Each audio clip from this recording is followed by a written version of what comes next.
കരയുന്നു അമ്മേ നിൻ മുമ്പിൽ നിന്നെ ആരും കാണാതെ ഞാൻ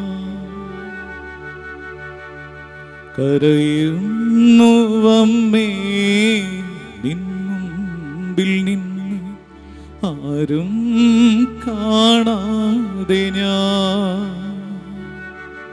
പാടുന്നു അമ്മേ എൻ ജീവഗാനം ആരും കേൾക്കാതെ ഞാൻ വരുമോ നീ അമ്മേ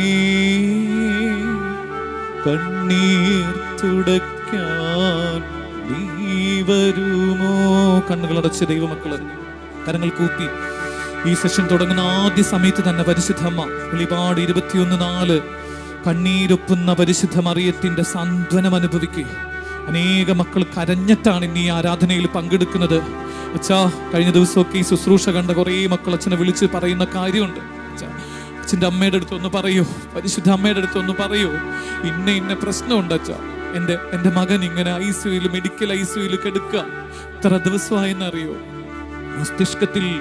മസ്തിഷ്കത്തിൽ ശരീരത്തിൽ ബ്ലഡിൽ എല്ലാവിധ മേഖലകളിലും അതുപോലെ തകർന്ന് മരണം കണ്ടുകൊണ്ടിരിക്കുന്ന ചില മക്കള്, ഐസിയുടെ വരാന്തയിലിരുന്ന് കരയുന്ന ദൈവമക്കള്, കടന്നെഴിച്ച് തിരിച്ചു കൊടുക്കാൻ പറ്റാതെ ജപ്തിയുടെ വക്കിൽ നിന്ന് ലജ്ജിതരായി മക്കളെയും കൂട്ടി ഇനി എങ്ങോട്ട് പോകണം എന്നറിയാതെ കരയുന്ന മക്കൾക്ക് അമ്മ ഇപ്പോൾ വലിയ സാന്ത്വനം നൽകുന്ന ശുശ്രൂഷയാണ്. ഈ ശുശ്രൂഷ കാണുന്ന മക്കളെ, നിങ്ങൾ പ്രാർത്ഥിച്ചോ. ഇത് കണ്ണീരൊപ്പുന്ന അമ്മയുടെ ശുശ്രൂഷയാണ്. അമ്മ നിന്റെ ജീവിതത്തിന്റെ കണ്ണീരൊപ്പും. എൻ്റെ കുഞ്ഞെ, നീ കരയല്ലേ? എന്തിനാ നീ വാടുന്നേ? നീ എന്തിനാ തകരുന്നേ? എന്തിനാ തളരുന്നേ എന്ന് ചോദിച്ച് പരിശുദ്ധ മറിയം അനേക മക്കളുടെ കണ്ണീര്, വിതുമ്പുന്ന മക്കളുടെ കണ്ണീരമ്മ ഇങ്ങനെ മാറോട് ചേർക്കുന്ന സമയമാണ്. കുരിശിന്റെ ചോട നിന്ന് പരിശുദ്ധ മറിയത്തിന്റെ മകന്റെ കണ്ണീരൊപ്പിയ പരിശുദ്ധ മറിയം മകനെ നെഞ്ചിലേറ്റി മകന്റെ മുറിവേറ്റ ശരീരത്തിൽ മുത്തം വെച്ച പരിശുദ്ധ മറിയം ഇപ്പോൾ ആരോടൊക്കെയോ ഈ സമയത്ത് പറയുന്നു, എൻ്റെ കുഞ്ഞെ, നിന്റെ മുറിവിൽ നിന്റെ അമ്മയായ ഞാൻ മുത്തം വയ്ക്കും. നിന്റെ മുറിവിൽ, നിന്റെ മുറിപ്പാടിൽ എൻ്റെ മകന്റെ തിരുരക്തം കൊണ്ട് കഴുകി നിനക്ക് സൗഖ്യം നൽകുമെന്ന് പറയുന്ന സമയം ആഗ്രഹത്തോടെ പ്രാർത്ഥിക്കുക. പരിശുദ്ധ മറിയമേ, വെളിപാട് 21:4 പറയുന്നത് പോലെ നിന്റെ ദൈവമായ കർത്താവ് കണ്ണീരൊപ്പുന്ന ദൈവമാണ്. ഉൽപ്പത്തി പുസ്തകത്തിൽ ഹാഗാർ മരുഭൂമിയിലിരുന്ന് കരഞ്ഞപ്പോൾ അവൾ ഒരു സ്വരം കേട്ടു, കരച്ചിൽ നിർത്ത്, നിന്റെ കുഞ്ഞിന് വെള്ളം കുടിക്കാൻ ഞാൻ നൽകുമെന്ന് പറഞ്ഞ് മരുഭൂമിയിൽ വെള്ളത്തിന്റെ നീരുറവ കൊടുത്ത് ഹാഗാറിന്റെ കരച്ചിൽ മാറ്റിയ ദൈവത്തിന്റെ ശക്തി പരിശുദ്ധ മറിയത്തിലൂടെ വെളിപ്പെടുന്ന രാത്രിയാണിത്, വെളിപ്പെടുന്ന പകലാണിത്, വെളിപ്പെടുന്ന കൃപയുടെ നിമിഷമാണിത്. ആഗ്രഹത്തോടെ പ്രാർത്ഥിക്കുക. കണ്ണീരിന്റെ അനുഭവങ്ങളെല്ലാം പരിശുദ്ധ മറിയത്തിന്റെ കരങ്ങളിലേക്ക്, കണ്ണീരിന്റെ അനുഭവങ്ങൾ പരിശുദ്ധ മറിയത്തിന്റെ കരങ്ങളിലേക്ക് ഇപ്പോൾ ഏൽപ്പിക്കുക. അമ്മേ, കരയുന്നു അമ്മേ നിന്റെ മുമ്പിൽ നിന്ന്, ആരും കാണാതെ, ആരും കേൾക്കാതെ വാവിട്ട് കരയുന്ന എൻ്റെ ജീവിതത്തിൽ അമ്മേ, നീ എനിക്ക് ഈ ആരാധനയിലൂടെ, ഈ കുഞ്ഞു വചനവിചിന്തനങ്ങളിലൂടെ ഒരു സൗഖ്യത്തിന്റെ അനുഭവം എനിക്ക് നൽകണമേ എന്ന് പ്രാർത്ഥിക്കുകയും. രക്തസ്രാവക്കാരി ജനക്കൂട്ടത്തിന്റെ ഇടയിലൂടെ കടന്നുപോയി. ജനക്കൂട്ടത്തിന്റെ ഇടയിൽ അവൾക്ക് ഈശോയുടെ അടുത്തൊന്നും പോയി നിൽക്കാൻ പറ്റുന്നില്ല. ഈശോയെ കാണാനോ ഈശോയെ തൊടാനോ അവൾക്ക് പറ്റുന്നില്ല. പക്ഷെ അവളുടെ ഉള്ളിൽ ഒരു വിശ്വാസം ഉണ്ടായിരുന്നു, ഈശോ എൻ്റെ കണ്ണീര് കാണുമെന്ന്, എൻ്റെ കണ്ണീരൊപ്പുമെന്ന്. അതുകൊണ്ട് അവൾ അവൻ്റെ വസ്ത്രത്തിന്റെ വിളുമ്പിൽ തൊട്ടു. ഉടനെ ശക്തി പുറപ്പെട്ടു. ഇപ്പോൾ ഈ ധ്യാനത്തിൽ പങ്കെടുക്കുന്ന ചില മക്കൾക്ക് പരിശുദ്ധ മറിയത്തിന്റെ മകന്റെ സ്പർശനം, divine touch, ദൈവത്തിന്റെ ശക്തിയുടെ ഒരു തൊടൽ, ദൈവത്തിന്റെ ശക്തിയുടെ ഒരു ഹീലിംഗ് പ്രോസസ് സംഭവിച്ചുകൊണ്ടിരിക്കുന്നു. Hallelujah, hallelujah, hallelujah. ഇങ്ങനെ പ്രാർത്ഥിക്കുക. പരിശുദ്ധ മറിയത്തിന്റെ മകനായ ഈശോ മിശിഹായെ, നീ എന്നെ തൊടണമേ, നീ എൻ്റെ കണ്ണീരൊപ്പണമേ എന്ന് പ്രാർത്ഥിക്കുക. മറിയത്തിന്റെ മകനായ ഈശോയെ, എൻ്റെ കണ്ണീരൊപ്പണമേ, നീ എന്നെ തൊട്ട്, എന്നെ തലോടി, എന്നെ സൗഖ്യപ്പെടുത്തണമേ എന്ന് പ്രാർത്ഥിക്കുക. പരിശുദ്ധ പരമാ ദിവ്യകാരുണ്യ ഈശോയ്ക്ക് എന്നേരവും ആരാധനയും സ്തുതിയും പുകഴ്ചയും ഉണ്ടായിരിക്കട്ടെ. എൻ്റെ എല്ലാ കണ്ണീരിൻ്റെ അനുഭവങ്ങളും സമർപ്പിച്ചുകൊണ്ട് ഈ ഇരടികളിലൂടെ മാതാവെ ഏറ്റെടുത്ത് ഏറ്റെടുത്ത് എൻ്റെ കണ്ണീര് മാറ്റണമേ എന്ന് പാടി നമുക്ക് പ്രാർത്ഥിക്കാം.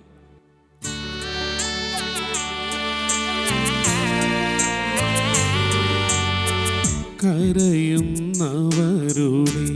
കണ്ണീരൊക്കും ജപമാല മാതാവേ, തിരുവസ്ത്രത്തിൽ പൊതിഞ്ഞു ഞങ്ങൾക്കഭയം നൽകണമേ. അമ്മേ അഭയം നൽകണമേ. കരയുന്നവരുടെ കണ്ണീരൊക്കും ജപമാല മാതാവേ.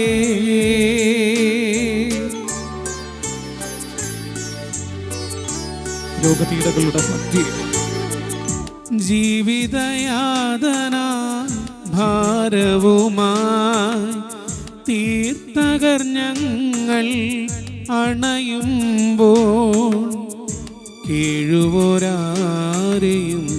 കൈവെടിയാതെ കൈക്കൊള്ളണേ അമ്മേ. കരയുന്നവരുടെ കണ്ണീരൊക്കും ജപമാല മാതാവേ.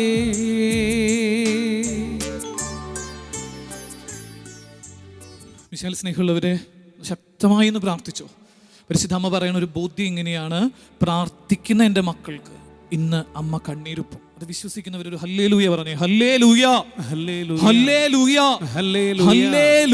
ഹല്ലേലൂയ. അവരെ ഇന്ന് ഈ ഒരു ശുശ്രൂഷയ്ക്ക് നിൽക്കുമ്പോൾ പരിശുദ്ധ അമ്മ ഇങ്ങനെ പറയുന്നത് ഇങ്ങനെയാണ്: യോഹന്നാൻ എൻ്റെ മക്കൾക്ക് പരിചയപ്പെടുത്തി കൊടുക്കാൻ. നിങ്ങൾക്ക് എല്ലാവർക്കും അറിയാം, യോഹന്നാൻ ശ്ലീഹ ഈശോയുടെ 12 ശിഷ്യന്മാരിൽ ഈശോയുടെ മാറിൽ ചേർന്ന് കിടന്ന ശിഷ്യനാണ്. ആ സൗഹൃദങ്ങളുടെ രാത്രിയിൽ മറ്റു ശിഷ്യന്മാരൊക്കെ ഭക്ഷണം കഴിക്കുന്ന തിരക്കിൽ യോഹന്നാൻ മാത്രമാണ് അവൻ്റെ നെഞ്ചോട് ഇത് നിന്നോടുള്ള സ്നേഹമാണെന്ന് പറഞ്ഞ് ഈശോ ഇങ്ങനെ തിരുശരീരം എടുത്തുയർത്തുമ്പോൾ ഈശോയുടെ കണ്ണിലേക്ക് നോക്കി ഇന്ന ശിഷ്യൻ, ഇതു നിങ്ങളോടുള്ള സ്നേഹം, ഇതു നിങ്ങളോടുള്ള സ്നേഹം, നിങ്ങളെ പിരിയുന്ന കാര്യം മരണം പോൽ ഒരു കാര്യമല്ലോ. എങ്ങനെയാണ് ഈശോ പാടിക്കരയുന്നത്? ഇതൊരു പക്ഷെ എൻ്റെ അവസാന രാത്രിയാ, ഇതെൻ്റെ അവസാന രാത്രിയാന്ന് പറയുമ്പോൾ ചങ്കുലയ്ക്കുന്ന ശിഷ്യൻ എന്ന് പറയുന്നത് യോഹന്നാനാണ്. മറ്റേത് ശിഷ്യന്മാരെക്കാൾ, പത്രോസിനേക്കാൾ, മറ്റ് മത്തായേക്കാൾ, ഈ പറയുന്ന യാക്കോബിനേക്കാളൊക്കെ ചങ്ക് പൊട്ടി കരഞ്ഞ ശിഷ്യൻ അത് യോഹന്നാനാണ്. എന്ന് പറഞ്ഞാൽ ഈശോയെ അത്രമേൽ സ്നേഹിച്ച ശിഷ്യൻ. നമ്മൾ ആലോചിക്കുക, നമ്മുടെ ജീവിതത്തിൽ നമുക്ക് ഏറ്റവും ഇഷ്ടമുള്ള ഒരാള് പെട്ടെന്ന് പറയാ, എടാ ഇതെൻ്റെ അവസാന രാത്രിയാ, ഞാൻ ഈ ലോകത്ത് ഉണ്ടാവില്ല എന്ന് പറഞ്ഞാൽ നീ എത്ര ചങ്ക് പൊട്ടും? അതിൻ്റെ 100 ഇരട്ടി ആഴത്തില് കരഞ്ഞ ശിഷ്യനാണ് യോഹന്നാൻ. പക്ഷേ ആ യോഹന്നാന് കർത്താവ് ഒരു ശക്തി കൊടുത്തത് ഇങ്ങനെയാണ്: ഒരമ്മയെ കൊടുത്തു. ഈശോയ്ക്ക് അറിയാം ഈ യോഹന്നാന് ഇങ്ങനെ പോയാൽ അവൻ്റെ ജീവിതം തീരുമെന്ന്. ഈശോയുടെ മരണശേഷം യോഹന്നാൻ ഒരു പക്ഷെ ചങ്കുപൊട്ടി കരയുമെന്ന്, കരഞ്ഞു ചാവുമെന്ന് ഈശോയ്ക്ക് അറിയാം. അതുകൊണ്ടാണ് ഈശോ യോഹന്നാന് പരിശുദ്ധ അമ്മയെ കൊടുത്തിട്ട് പറഞ്ഞത്, നിന്റെ കണ്ണീരൊപ്പുന്ന ഒരമ്മയുണ്ട്, നിന്റെ കണ്ണീരൊപ്പുന്ന ഒരമ്മയുണ്ട് എന്ന് പറഞ്ഞിട്ട് യോഹന്നാൻ എങ്ങനെ കൈകളിൽ കൊടുക്കുന്ന? യോഹന്നാൻ പരിശുദ്ധ അമ്മയെ കരങ്ങളിലേറ്റ ഉടനെ മുതൽ സംഭവിക്കുന്ന കാര്യമാണ് പിന്നെ നീ ഇന്ന് തിരിച്ചറിയുന്നത്. ഒരു പക്ഷെ നീ ഇന്ന് കരയുന്നവനാണോ? ഈ യോഹന്നാൻ കരഞ്ഞതുപോലെ, അതല്ലെങ്കിൽ കുരിശിൻ്റെ അനുഭവങ്ങളിലൂടെയൊക്കെ കടന്നു പോകുന്നവരാണെങ്കിൽ നീ ഇന്ന് തിരിച്ചറിയേണ്ട ഒരു കാര്യമുണ്ട്. നീ തിരിച്ചറിയേണ്ട കാര്യം എന്താണെന്നറിയോ? നീ അമ്മയെ കൂട്ടുപിടിച്ചാൽ മതി. അമ്മയെ കൂട്ടുപിടിച്ച് നീ പ്രാർത്ഥിക്കാൻ തുടങ്ങുമ്പോൾ നിന്റെ ജീവിതത്തിൽ സംഭവിക്കുന്ന മാറ്റം എന്ന് പറയുന്നത് നിന്റെ ജീവിതത്തിൻ്റെ കണ്ണീരനുഭവങ്ങൾ പരിശുദ്ധ അമ്മ എടുത്തു മാറ്റും. അച്ഛനൊക്കെ ഇങ്ങനെ പറഞ്ഞുകൊണ്ടിരിക്കുമ്പോൾ അച്ഛന് തീരില്ല എന്ന് പറഞ്ഞാൽ ഇതൊരു ചെറിയ സെഷൻ ആയതുകൊണ്ടൊന്നും അച്ഛനിങ്ങനെ കുറേ അച്ഛൻ്റെ സാക്ഷ്യങ്ങൾ പറയുന്നില്ല, ഇത് കുറേ വചനം എടുത്ത് പറയാനുള്ള സമയമൊന്നുമില്ല, ഇതൊരു ചെറിയ സെഷനാണ്. പക്ഷേ ഞാൻ എൻ്റെ ജീവിതത്തിൽ കണ്ടിരിക്കുന്ന കാര്യം എങ്ങനെയാണ് സ്നേഹമുള്ളവരെ? പരിശുദ്ധ അമ്മയോട് ഒപ്പം യാത്ര ചെയ്യാൻ തുടങ്ങുമ്പോൾ കണ്ണീരിങ്ങനെ ആനന്ദമായിട്ട് മാറുന്നത്. കണ്ണീരിൻ്റെ മാനത്ത് മഴവില്ല്, നമ്മൾ പറയില്ലേ, കണ്ണീരിൻ്റെ മാനത്ത് മഴവില്ല് തീരണ അനുഭവങ്ങളാണ്. അത് എൻ്റെ ജീവിതത്തിൽ ഒരുപാട് സന്ദർഭങ്ങളുണ്ട്. അതൊന്നും പറയാനുള്ള നേരില്ല എന്ന് പറയാൻ കാരണം, ഒരു പുസ്തകം എഴുതാൻ കൊതിച്ച ഒരു അച്ഛനെ ഞാൻ, ഒരു പാട്ട് എഴുതാൻ കൊതിച്ച അച്ഛനെ ഞാൻ, ഒരു പുസ്തകം, ഒരു ലേഖനം ഏതെങ്കിലും ഒരു ചാനലിൽ അല്ലെങ്കിൽ ഏതെങ്കിലും ഒരു മാഗസീനിൽ, ശാലോമിലോ അതല്ലെങ്കിൽ ഈ വചനോത്സവത്തിലൊക്കെ ഒരു മാറ്റർ എഴുതാൻ കൊതിച്ചിട്ടുണ്ടായിരുന്ന ഒരു കാലം ഉണ്ടായിരുന്നു. എഴുതാൻ പറ്റാതിരുന്ന് കരഞ്ഞ രാത്രി. സ്നേഹിതർ, ഞാൻ ഇന്ന് ഈ ടോക്ക് എടുക്കാൻ നിൽക്കുമ്പോൾ എൻ്റെ കയ്യിൽ നിന്നൊരു പുതിയ ടെക്സ്റ്റ് ഉണ്ട്. ഇതെൻ്റെ 61ാമത്തെ പുസ്തകമാണ്. ഇതിന്ന് വാങ്ങാൻ നിൽക്കുന്നതുകൊണ്ട് കുറച്ച് ലേറ്റ് ആയി എന്ന് വരുമ്പോൾ ഇവരൊക്കെ പാവങ്ങൾ കുറേ നേരം ഇങ്ങനെ വെയിറ്റ് ചെയ്ത് എന്ന് പറഞ്ഞാൽ, അമ്മയോട് ചേരാൻ തുടങ്ങുമ്പോൾ നിന്റെ ജീവിതത്തിൻ്റെ കണ്ണീരനുഭവങ്ങൾ ഇങ്ങനെ എടുത്തു മാറും. നീ ഏതാണോ ചോദിക്കുന്നത്, നമ്മൾ പറയില്ലേ, ഒരു പൂവ് ചോദിച്ചാൽ പൂക്കാലം തരുന്ന സന്തോഷത്തിൻ്റെ അനുഭവത്തിലേക്ക് അവളിങ്ങനെ കൂട്ടിക്കൊണ്ടു പോകുന്നത് നീ കാണും. യോഹന്നാന്റെ ജീവിതത്തിൽ അങ്ങനെയാണ്. യോഹന്നാൻ പിന്നെ പരിശുദ്ധ അമ്മയെ കൂട്ടുപിടിക്കാൻ തുടങ്ങിയപ്പോൾ യോഹന്നാന് കിട്ടുന്ന ആദ്യത്തെ കാര്യം എന്ന് പറയുന്നത് കണ്ണീരൊപ്പുന്ന അമ്മയായിട്ട് വന്നു. പിന്നെ യോഹന്നാൻ ഒരിക്കലും കരഞ്ഞിട്ടില്ല എന്നാണ് പറയുന്നത്. നമ്മൾ എവിടെയെങ്കിലും വായിച്ചിട്ടുണ്ടോ യോഹന്നാൻ വെപ്റ്റ് അല്ലെങ്കിൽ യോഹന്നാൻ കരഞ്ഞു, യോഹന്നാൻ കരഞ്ഞുകൊണ്ടിരിക്കണോ? നാം കാണില്ല. കാരണം എന്താ? യോഹന്നാൻ പരിശുദ്ധ അമ്മയെ ഹോൾഡ് ഓൺ ചെയ്യാൻ തുടങ്ങിയ സമയം മുതൽ യോഹന്നാൻ പിന്നെ കരഞ്ഞിട്ടില്ല. ഈശോയുടെ മാറിൽ കിടന്ന് കരഞ്ഞ് ചങ്ക് പൊട്ടി വാവിട്ട്, എന്തിനാ ഒരാൾ നെഞ്ചിൽ കിടക്കണേ, മാറിൽ കിടക്കണേ? ആ എഴുതിയിരിക്കുന്ന വാക്ക് പോലും ഇങ്ങനെയാ. സാധാരണ സ്ത്രീകളാണ് മാറെന്ന് പറയാം, മറ്റൊന്ന് നെഞ്ചിന്ന് എഴുതാം. പക്ഷേ വചനം ഇങ്ങനെ ഭംഗിയായിട്ട് ഇരിക്കുക. അമ്മയെപ്പോലെയാണ് ഈശോ അവനങ്ങനെ ചേർത്ത് പിടിച്ചത് എന്ന് പറഞ്ഞാൽ യോഹന്നാൻ അത്രയും കണ്ണീരുണ്ടെന്ന് ഈശോയ്ക്ക് അറിയാം. സോ ഹി ഹോൾഡ്സ്, ചേർത്ത് പിടിച്ച് അത്രയും കണ്ണീര് കടന്നുപോയ യോഹന്നാൻ പിന്നീട് ഈശോയുടെ കുരിശിൻ്റെ ചോടെ പരിശുദ്ധ അമ്മയെ പിടിച്ച സമയം മുതൽ കരഞ്ഞിട്ടില്ല.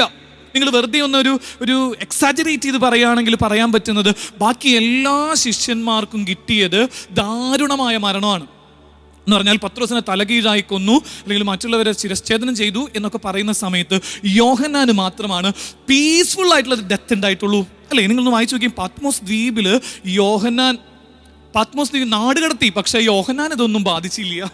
യോഹന്നാൻ ഇതൊന്നും കണ്ട് സങ്കടപ്പെട്ടില്ല. യോഹന്നാൻ്റെ ജീവിതത്തിൽ യോഹന്നാൻ ഒരു നിലപാട് സൂക്ഷിച്ചിരുന്നു. പരിശുദ്ധ അമ്മയെ പിടിച്ചാൽ പിന്നെ കരയില്ല. പിന്നെ ഈ വചനം കേട്ടുകൊണ്ടിരിക്കുന്ന ആരോടൊക്കെയോ പരിശുദ്ധ അമ്മ പറയുന്നുണ്ട്. വെളിപാട് 21:4 അച്ഛന് തന്നൊരു നല്ല വചനമാണ്. അച്ഛനോട് അമ്മ പറഞ്ഞത് ഇങ്ങനെയാണ്, പരിശുദ്ധ അമ്മ പറഞ്ഞത് ഇങ്ങനെയാണ്: രക്തക്കണ്ണീരിൻ്റെ ജപമാല ചൊല്ലണം എൻ്റെ കുഞ്ഞെ. രക്തക്കണ്ണീരിൻ്റെ ജപമാല ചൊല്ലി നീ പ്രാർത്ഥിക്കാൻ തുടങ്ങിയ നിനക്ക് വേണ്ടി പരിശുദ്ധ അമ്മ സ്വർഗത്തിലിരുന്ന് രക്തക്കണ്ണീർ ഒഴുക്കി പ്രാർത്ഥിക്കും. നീ കരയണ്ട. നിനക്ക് വേണ്ടി കരയാൻ ഒരു അമ്മ സ്വർഗത്തിലുണ്ട്. അല്ലേ? റോസമിസ്റ്റിക്ക മാതാവിൻ്റെ കണ്ണിൽ നിന്ന് ചോര, എനിക്ക് പണ്ടത് ഇഷ്ടം ഉണ്ടായിരുന്നില്ല. ആ ഫോട്ടോ കാണുമ്പോൾ എനിക്ക് ഭയങ്കര, പക്ഷെ മാതാവ് എന്നെ പഠിപ്പിച്ചു, മോനെ നീ കരയാതിരിക്കാൻ നിനക്ക് വേണ്ടി സ്വർഗത്തിലിരുന്ന് രക്തക്കണ്ണീരൊഴുക്കി പ്രാർത്ഥിക്കുന്ന ഒരമ്മ. നമ്മൾ പാടില്ലേ, രക്തക്കണ്ണീരൊഴുക്കി പ്രാർത്ഥിക്കുന്നൊരമ്മയെ നിന്ദിക്കരുതേ നീ ഒരു നാളിലും. നീ പരിശുദ്ധ അമ്മയെ നിന്ദിക്കാതെ അമ്മയെ ചേർത്ത് പിടിക്കാൻ തുടങ്ങിയ അതിനൊരു കാര്യം കൂടെ അച്ഛൻ പറഞ്ഞിട്ട് ഇതിൻ്റെ ഒരു കറക്റ്റ് പൂർണ്ണതയിലേക്ക് അച്ഛൻ ഇങ്ങനെ കൊണ്ടുവരാം എന്ന് പറഞ്ഞാൽ, സ്നേഹമുള്ളവരെ, ഇന്ന് കരയുന്നവരോട് പരിശുദ്ധ അമ്മ പറയണത് ഇങ്ങനെയാണ്: നീ പ്രാർത്ഥിക്കേണ്ടത് എങ്ങനെയാണെന്നറിയോ? ഉപവസിച്ച് പ്രാർത്ഥിക്കണം. യോഹന്നാൻ്റെ ഒരു പ്രത്യേകത ആയിരുന്നു. അതാണ് യോഹന്നാന് കിട്ടിയ 3 കൃപകൾ യോഹന്നാനെ കുറിച്ച് പറയുന്നുണ്ട്. 3 കാര്യമാണ് യോഹന്നാന് കിട്ടിയത്. കുരിശിൻ്റെ ചോട വെച്ച് മാതാവിനെ ഇങ്ങനെ ഏൽപ്പിച്ചു കൊടുത്തുകൂടി തീർന്നില്ല. യോഹന്നാനോട് പരിശുദ്ധ മറിയവും ഈശോയും വെളിപ്പെടുത്തി, എൻ്റെ കുഞ്ഞെ കരച്ചില് മാറാൻ, നിന്റെ ജീവിതത്തിൽ കണ്ണീരിൻ്റെ അനുഭവങ്ങൾ മാറാൻ നീ ഉപവസിച്ച് പ്രാർത്ഥിച്ചുകൊണ്ടിരിക്കണം. സങ്കടം മാറണോ? നീ ഉപവസിച്ച് പ്രാർത്ഥിച്ചു തുടങ്ങി. പിന്നെ ഈ ഒരു സെഷനിൽ ഇരിക്കണം ആരോടൊക്കെയോ മാതാവ് വീണ്ടും അച്ഛൻ ഇതിങ്ങനെ വീണ്ടും റിപ്പീറ്റ് ചെയ്ത് പറയാൻ കാരണം, ചില മക്കളോട് പറയേണ്ട, അച്ഛൻ ഞങ്ങൾ എത്ര പ്രാർത്ഥിച്ച് എത്ര ജപമാല ചൊല്ലി, പക്ഷെ ഞങ്ങൾക്ക്, നീ ഉപവസിച്ച് ജപമാല ചൊല്ലുന്നുണ്ടോ? ഉപവസിച്ച് ജപമാല ചൊല്ലി നീ ചോദിക്കുന്ന കാര്യത്തിന് സ്വർഗത്തിന് നിഷേധിക്കാനാവില്ല. അച്ഛനെ പഠിപ്പിച്ചു. കഴിഞ്ഞ ദിവസം അച്ഛൻ ഇങ്ങനെ, എനിക്ക് ഈ ഉപവാസം എടുക്കാനൊക്കെ ഭയങ്കര മടിയായിരുന്നു. വളരെ വ്യക്തിപരമായിട്ട് പറയാലോ. ഇങ്ങനെ വിചാരിക്കും എനിക്കിങ്ങനെ തലവേദന വരുന്നു അല്ലെങ്കിൽ ക്ഷീണമെന്നൊക്കെ പറഞ്ഞിട്ട് ഉപവാസം എന്ന് പറയുന്ന സംഭവം ഞാൻ എടുക്കാറില്ല. എല്ലാ നേരം വയറ് നിറച്ചാൽ വയറൊക്കെ വീർത്ത്, അച്ഛന്മാരെ കുറിച്ചൊക്കെ പറയില്ല, ഫുള്ള് ഭക്ഷണം കഴിക്കുന്നുണ്ട്, വയറൊക്കെ വീർത്തിരിക്കും. മാതാവ് പറഞ്ഞു, മോനെ കുറച്ച് നാള് അമ്മയോട് ചേർന്ന് പ്രാർത്ഥിച്ച് നിനക്ക് അത്ഭുതങ്ങൾ കൺമുമ്പിൽ കാണണമെങ്കിലും, ഇനി പോലെ കണ്ണിന് മുമ്പിൽ ഇന്ന് നീതി സൂര്യൻ മിന്നിടുന്നല്ലോ, അത് നിനക്ക് കാണണമെങ്കിൽ നീ യോഹന്നാൻ ചെയ്തതുപോലെ, യോഹന്നാൻ ഉപവസിച്ച് പ്രാർത്ഥിച്ചിരുന്നു എന്നാണ് ചില പാരമ്പര്യങ്ങളിൽ പറയുന്നത്. ഈശോയെ കുരിശിൻ്റെ അവിടെ നിന്ന് പരിശുദ്ധ അമ്മയെയും കൊണ്ടുപോയി യോഹന്നാൻ വെറുതെ കിടന്നുറങ്ങുകയല്ല, ഉപവസിച്ച് പ്രാർത്ഥിക്കാൻ തുടങ്ങി. ഉപവസിച്ച് പ്രാർത്ഥിച്ച യോഹന്നാനാണ് കണ്ണീരിൻ്റെ അനുഭവം മാറിയത്. ദുഃഖം മാറണോ? ഉപവസിച്ച് നീ പ്രാർത്ഥിക്കാൻ തുടങ്ങണം. ഞാൻ കണ്ടിട്ടുണ്ട് സ്നേഹിതരെ, ഞാൻ ഈ ദിവസങ്ങളിൽ ഒരു നേരമാണ് ഭക്ഷണം കഴിക്കുള്ളൂ. ഏതെങ്കിലും ഒരു നേരം ഒരു നേരം ഭക്ഷണം കഴിച്ച് മാതാവിനോട് ചേർന്ന് പ്രാർത്ഥിക്കാൻ തുടങ്ങി അച്ഛനോടൊരു നിയോഗം പറഞ്ഞിട്ടുണ്ടോ? ആ പറഞ്ഞ എല്ലാ നിയോഗവും പരിശുദ്ധ മറിയം വഴി ഈശോ സാധിപ്പിച്ചു തന്നിട്ടുണ്ട്. സ്വർഗത്തിൻ്റെ ഇഷ്ടമുള്ള നിയോഗങ്ങളെല്ലാം. ഇപ്പം നിങ്ങൾ വിചാരിക്കുന്നത് വൈകാരികമായിട്ട് അച്ഛനോട് കർത്താവ് പരിശുദ്ധ അമ്മ വഴി പറഞ്ഞു, അച്ഛൻ ഈ ഒരു സെഷന് വേണ്ടി പ്രാർത്ഥിക്കാൻ ഈ കരയുന്ന മക്കളോട് എന്ത് പറയണമെന്ന് പറഞ്ഞപ്പോൾ അച്ഛൻ ഇത് വചനത്തിലൂടെ ഇവരെ ബോധിപ്പിക്കാൻ പറഞ്ഞിട്ട് അച്ഛൻ കുറച്ച് വചനം എടുത്തു തന്നു. ഇനി ഈ വചനങ്ങൾ പെട്ടെന്ന് നിങ്ങളുടെ അടുത്ത് പറയാം. ഒന്നാമത്തെ കാര്യം എങ്ങനെയാണ് സങ്കടം മാറുന്നത്? 1 സാമുവേൽ 31 തിരുവചനം എടുക്കാൻ പറഞ്ഞു. 1 സാമുവേൽ 31:13 കറക്റ്റ് ഉപവാസത്തെക്കുറിച്ച് പഠിപ്പിച്ച് അച്ഛനെ പഠിപ്പിച്ച കാര്യം. അച്ഛൻ ഇത് മുമ്പ് ഇത് കേട്ടിട്ടില്ല.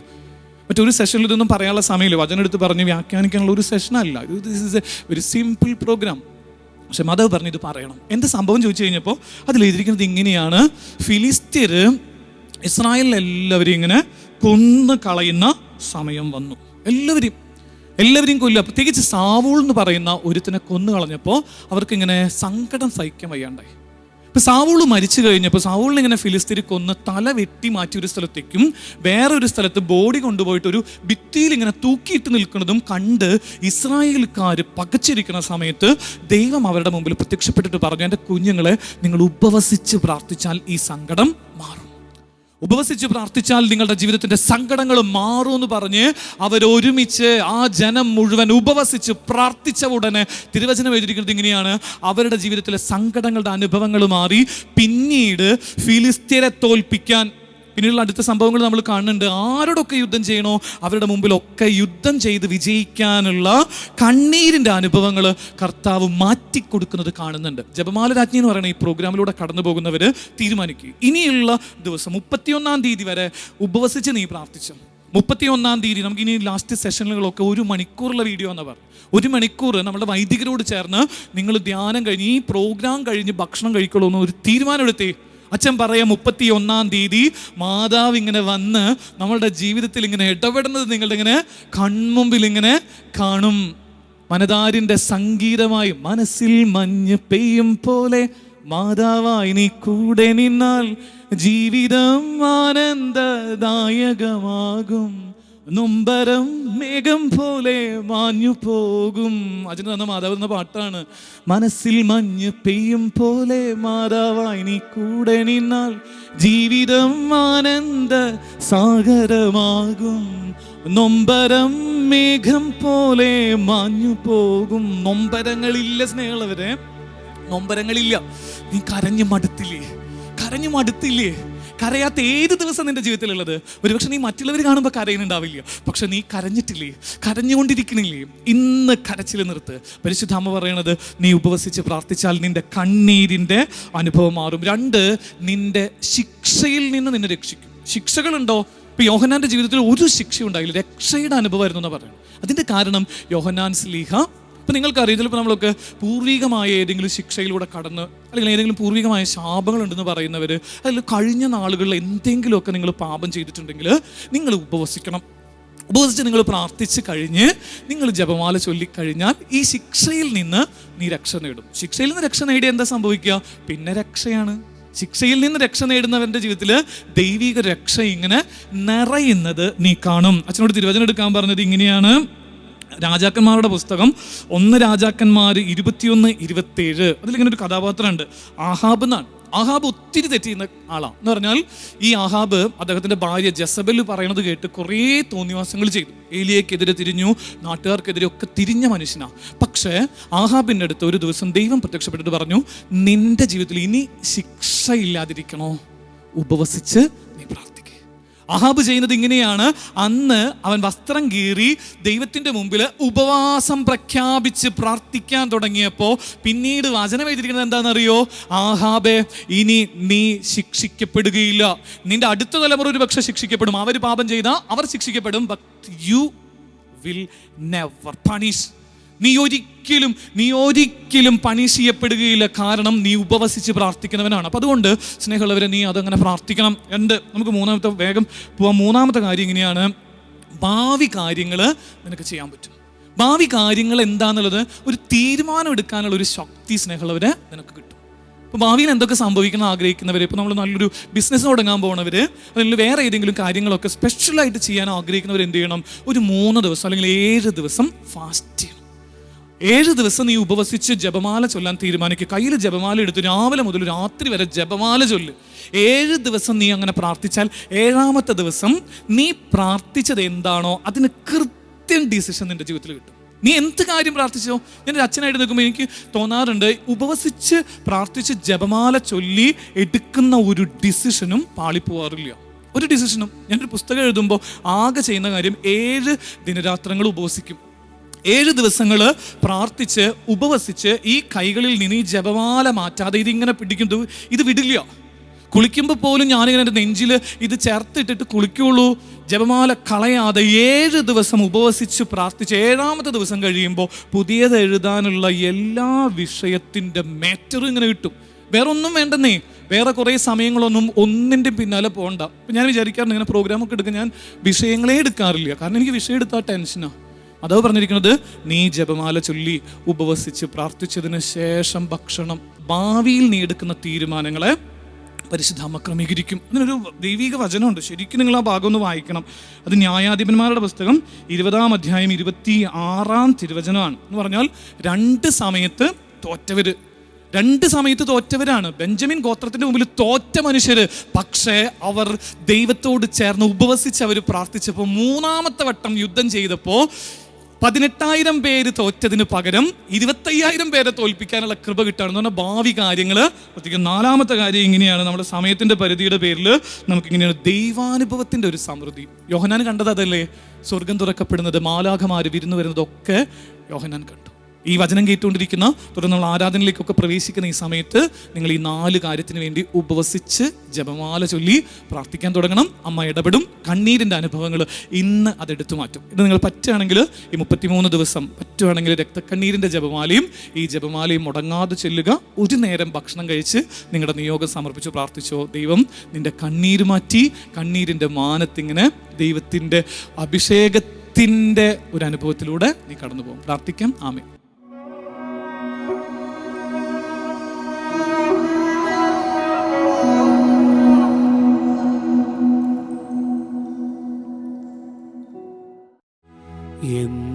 എന്തൊരത്ഭുതമാ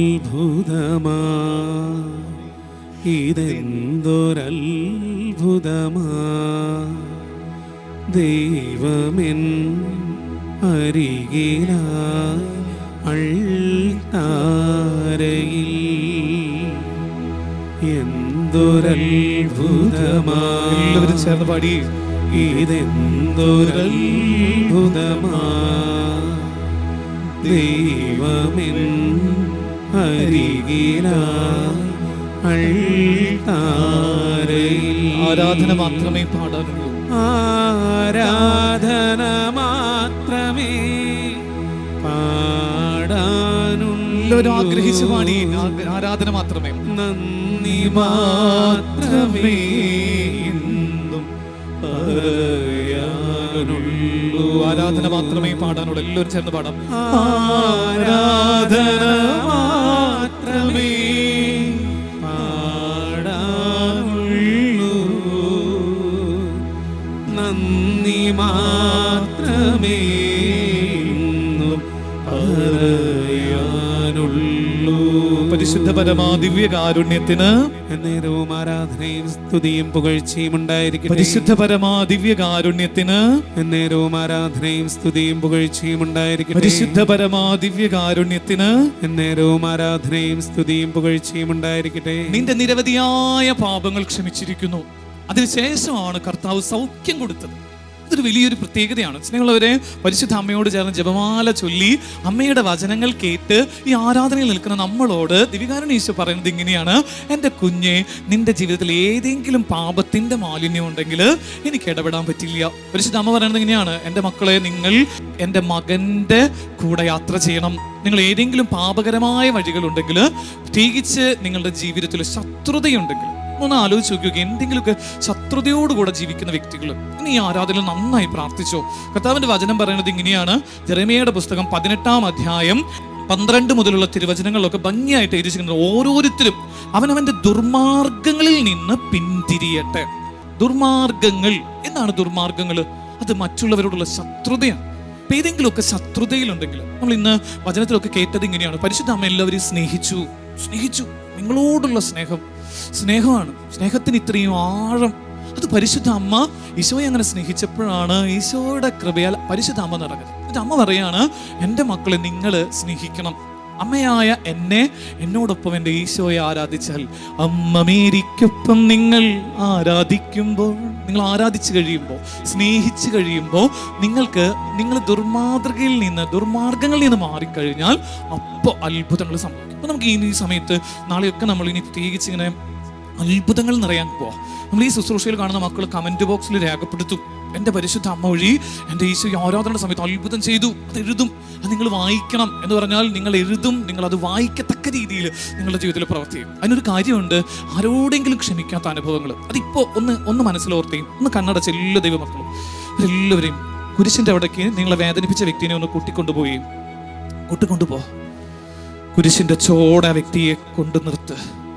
ആ സമയത്ത് ഈശോ നിന്നെ പഠിപ്പിക്കുന്ന ഒരു കാര്യമുണ്ട്, നിന്നെ വേദനിപ്പിച്ചവർ അവർ നിന്റെ നാശത്തിനല്ല. ആ പാപിനിയായ സ്ത്രീയെ കല്ലെറിഞ്ഞവര് കാരണമാണ് അവർക്ക് ഈശോയെ കാണാൻ പറ്റിയത്. എൻ്റെ കുഞ്ഞുങ്ങളെ, ദാവീദ് ആ പറയുന്ന ഗോലിയാത്തിന്റെ മുമ്പിൽ നിന്നതുകൊണ്ടാണ്, ഗോലിയാത്ത് ദാവീദിനെ കൊല്ലാൻ വന്നതുകൊണ്ടാണ് ദാവീദിന് ഇത്ര കൃപ കിട്ടിയത്. അതുപോലെ നിന്റെ ജീവിതത്തിൽ നിന്നെ വേദനിപ്പിച്ചവർ കൊണ്ടാണ് നിനക്ക് കൃപ. അപ്പം അതുകൊണ്ട് അവരെ നീ ഈശോയ്ക്ക് കൊടുത്ത ഉടനെ നിനക്ക് കൃപയാണ്. In that moment itself അവൾക്ക് അവനോട് സംസാരിക്കാൻ പറ്റിയത്, അവനെ കാണാൻ പറ്റിയത്, അവനെ കല്ലെറിയാൻ വന്നപ്പോഴാണ്. അവളെ കല്ലെറിയാൻ വന്ന പട്ടിയെപ്പോലെ കല്ലെറിയ. പക്ഷെ ഈ ആരാധനയിൽ പങ്കെടുക്കുന്ന നിനക്ക് തോന്നുന്നുണ്ടോ, എൻ്റെ അച്ഛാ എത്ര പേരെ എന്നെ കല്ലെറിഞ്ഞ്, എത്ര പേരെ എന്നെ കുറ്റപ്പെടുത്തി, എത്ര പേരാണ് എൻ്റെ നാശത്തിന് ആഗ്രഹിച്ച്, അവരോടൊക്കെ എങ്ങനെ എനിക്ക് ക്ഷമിക്കാം? എൻ്റെ സ്നേഹമുള്ളവരെ, അച്ഛൻ പറഞ്ഞിട്ട് ക്ഷമിക്കേണ്ട. ഈശോ പറയാണ്, എൻ്റെ മക്കളെ ഞാൻ ക്ഷമിച്ചില്ലേ? കുരിശിൽ കിടന്ന് കുരിശോളം ഉയരുന്ന സ്നേഹം, കുരിശിൽ മരിച്ചൊരു സ്നേഹം, അതാണ് ഈശോയുടെ സ്നേഹം. കുത്തിമുറിവേൽപ്പിക്കുമ്പോഴും ആണിപ്പാടുകളിലേക്ക് കരങ്ങൾ വലിച്ചു നീട്ടുമ്പോഴും അവൻ സ്നേഹിച്ചു. അതാണ് ഈശോയുടെ സ്നേഹം. അങ്ങനെയാണെങ്കിൽ നീ നിന്റെ ജീവിത പങ്കാളിയോടൊന്ന് ക്ഷമിച്ച്, അവളുടെ കുറ്റങ്ങൾ മാത്രം ഓർത്തിരിക്കാതെ ഇന്ന് നീ രാത്രി ഉറങ്ങുമ്പോൾ അവളുടെ നെഞ്ചോട് ചേർന്ന്, അവളുടെ മാറോട് ചേർന്ന് കിടക്ക്. അവളുടെ നെറ്റിത്തടത്തിലൊരു ചുംബനം കൊടുത്തിട്ട് പറയേ, എനിക്ക് നിന്നോട് ദേഷ്യമായിരുന്നു കൂടി, പക്ഷെ ഇന്ന് നിന്നോട് എനിക്ക് കൈതവമായ സ്നേഹമാണ്. എൻ്റെ മക്കളെ മാതാപിതാക്കളൊക്കെ വേദനിപ്പിച്ചിട്ടുണ്ടോ? ഒന്ന് മാറ്റ്, അവരെ സ്നേഹിക്കാൻ തുടങ്ങ്. അവരോട് പറയാ, അപ്പ തെറ്റി, മാറിപ്പോയിട്ടൊക്കെ ഉണ്ട്, അപ്പനോടും അമ്മോടൊക്കെ എനിക്ക് ദേഷ്യമായിരുന്നു, പറഞ്ഞു നീ ഇന്ന് ജപമാല ചൊല്ലിയേ, ഇടപെടും. ഒത്തിരി മക്കൾ ഇങ്ങനെ ഹീൽ ചെയ്തുകൊണ്ടിരിക്കുന്നത്, ഹീലിംഗ്, ഒരു ശോളം ഇരുന്ന സ്നേഹം. ഒരിക്കൽ കൂടെ കരങ്ങൾ ഉയർത്തി എല്ലാ മക്കളും ഈശോയുടെ രക്തം കൊണ്ട് നിറയാൻ പ്രാർത്ഥിച്ചു. The blood of Jesus, anointing. ഒത്തിരി മക്കൾ ഈശോ തൊട്ടുകൊണ്ടിരിക്കുകയാണ്, സുഖപ്പെടുത്തിക്കൊണ്ടിരിക്കുന്നത്. നാളത്തെ ദിവസം ഹീലിംഗിന്റെ ദിവസമാണ്. ഇന്ന് നീ ക്ഷമിച്ചാലാണ് നാളെ നിനക്ക് കൃപയൊഴുക, നിനക്ക് രക്ഷ ലഭിക്കുന്നത്. നിന്റെ ജീവിതത്തിന്റെ നിരവധിയായ പാപങ്ങൾ അവിടുന്ന് ക്ഷമിച്ച് നിന്നെ അനുഗ്രഹിക്കുന്ന സമയം. കർത്താവിന്റെ ആശീർവാദം നമുക്ക് സ്വീകരിച്ച് പ്രാർത്ഥിക്കാം. പരിശുദ്ധ ശരീരത്താലും വിലയേറിയ രക്തത്താലും പാപത്തിൻ കരകളിൽ നിന്നും മർത്യനു നീ മോചനമേകി. സകലേശാ ദിവ്യ കടാക്ഷം തൂകണമേ വത്സലസുതരിൽ, നിർമ്മലരായി ജീവിച്ചിടുവാ ചിന്തണമേ ദിവ്യവരങ്ങൾ. പരിശുദ്ധ പരമ ദിവ്യകാരുണ്യത്തിന് എന്നേരവും ആരാധനയും സ്തുതിയും പുകഴ്ചയും ഉണ്ടായിരിക്കട്ടെ. പരിശുദ്ധ പരമ ദിവ്യകാരുണ്യത്തിന് എന്നേരവും ആരാധനയും സ്തുതിയും പുകഴ്ചയും ഉണ്ടായിരിക്കട്ടെ. പരിശുദ്ധ പരമ ദിവ്യകാരുണ്യത്തിന് എന്നേരവും ആരാധനയും സ്തുതിയും പുകഴ്ചയും ഉണ്ടായിരിക്കട്ടെ.